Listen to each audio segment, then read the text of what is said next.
So I immediately started thinking about all the promises that our brands are making for their contact centers. For Hmm. example, let's say that we're going to be replying to your email within 24 hours. If you're lucky, Right. maybe a single customer will receive that Right. answer. And isn't that a part of the brand promise then? I totally agree. I think it still fits inside of that definition. What I love is that you've expanded it. It expanded it into the sense of I'm describing that initial moment, but what about after the experience? How is it? How do they listen to me? How does a company listen to what I'm saying about my experience? How does a company listen to me when I have an issue? How does a company address me through the entire experience that I have with them? Absolutely, customer support is one of those. And there are brands who have gone out of their way to say, look, we are going to surround you not just with your upfront purchase, your upfront experience. We're going to surround you with the great experience post sale.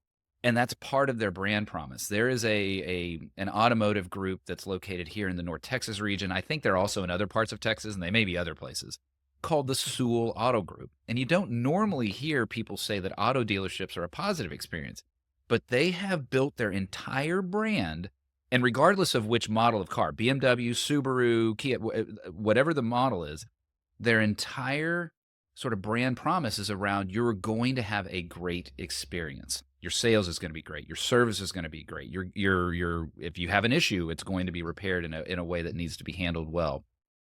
That's their definition. And so a brand can and should include customer service in their brand promise if they want to claim that it's part of their brand promise. Then you have airlines like one I won't mention, but they declared about a year and a half ago, they're like, yeah, we don't need human agents at all. We will eliminate, actually, wasn't human agents. We will eliminate our phone support. You cannot call us. They've declared it up front, so at least you know what that brand promise is. And if that's acceptable to you as a customer, then that's what you know going into it. Oh, wow. Okay. That I understand. But I think this is where I'm, again, a little bit conflicted about the AI side of things because purely psychologically, a lot of customers would still want to have the opportunity to be serviced at one point or another by a human if Hmm. they decide to. Right. But I love that you mentioned that if it's presented up front, then it's up to you to decide whether it works for you or not. Looking at it from that direction, I'm more receptive to that idea, A- actually. And I do want to say, I'm giving kind of ivory tower sort of answers. If you want to talk about what Rick Denton feels, I Mm. hate those customer experiences. I hate that. I wish those brands would actually fail and die and fade away. And the better experiences out there are the ones that where I'm going to open up my wallet for it.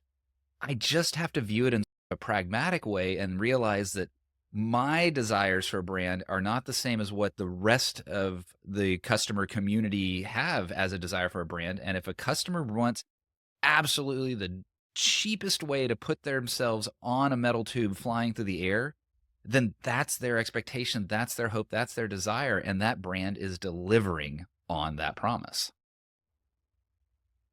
Okay, I might be persuaded. I'm starting to change my views on the topic. Okay, you're doing a great job. But Okay, see, that's the problem. I don't want to do a great job because I don't want that experience out there. I well, just recognize you're that I am one voice. playing big time with your own ideas. Crap. Can we delete all this? I don't want any of this out in the world. Sorry, I'm tired. But wait, hold on, because